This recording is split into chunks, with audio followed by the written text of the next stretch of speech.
Babe, kakandita sa sentro. What do you think? Paano man kita makakarakan? Tadakulon pa nga na kung dinatapos na compliance.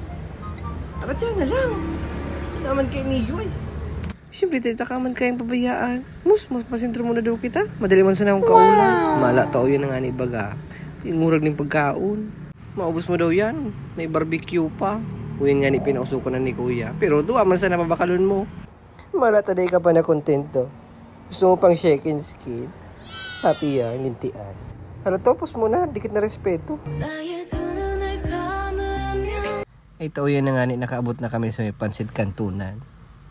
Grabe na nga ni ang pamili. Pansit kanton sa naman nga ni ang tinda dyan.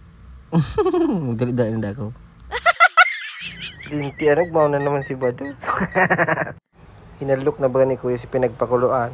Pwede na nga ning pagsabaw, tapirang patos na sinag-agi dyan.